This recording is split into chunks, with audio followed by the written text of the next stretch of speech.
So I'm an only child who grew up in a little town outside of Boston, Massachusetts, to a single mother who unfortunately really struggled with bipolar disorder. She would get really manic and physically abusive. And before you know it, the police are there arresting my mom. She'd end up in a mental hospital, and I would end up in a foster home. In the foster care system, unfortunately, is where the sexual abuse and physical abuse began for me. So my mom always fought for me. I was taken away from her time and time again.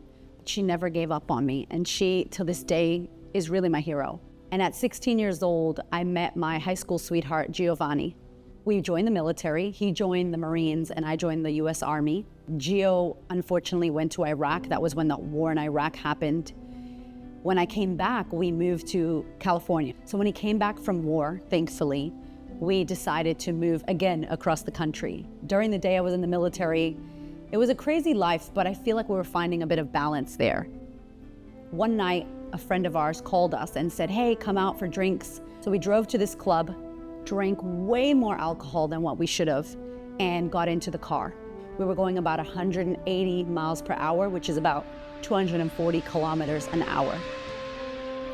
We ended up smashing into a ditch. Gio was in a coma for 12 hours, and I was ejected out of the car and ended up breaking my back. I had to have emergency surgery on my spine. They put metal fusion, metal in my leg. I got out of that hospital and I was determined to go for what I wanted. So I still wanted to act, I wanted to perform. I was in the military and I was in hair school. So I decided to start modeling. Unfortunately, the following year, we had a party at our house and we were drinking at home, safe. I went to sleep because the next day I had my 1 week and a month with the Army. And when I woke up, Gio wasn't next to me. I was really worried, where is he? What's going on? I got back home and I noticed that the hospital had called. And I remember I walked in and I saw the nurse and the doctor.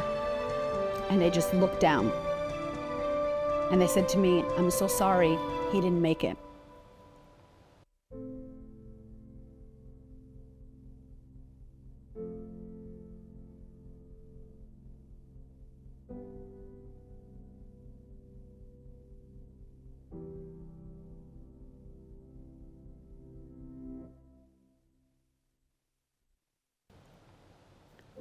It was such a shock to lose my husband at that time because I had never lost anyone. I started drinking alcohol, got into a whole bunch of terrible relationships until there was a conference in Las Vegas for a hair company I worked with. And I met this man and he was from Australia. And I was like, you know what?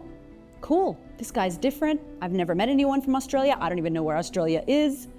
We ended up falling in love and I said, I'm out. I'm moving, I'm leaving America, I'm running away from my life. I'm gonna start fresh in Australia. That relationship didn't work out. I met another man in Australia and that relationship didn't work out. And it wasn't until I got dumped on my birthday that I really looked in the mirror. And the common denominator in my hot mess of a life was me. It was really my personal trainer, who was my only friend in Melbourne, who ended up being my husband, who said to me, listen, have you ever tried life coaching? I had no idea what he was talking about. But my first session, I got hooked.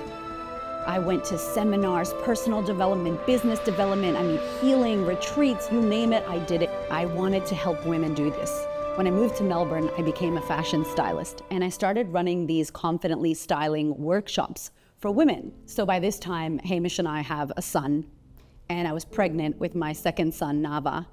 I had a home birth and that experience really birthed this powerful woman who was no longer gonna play small.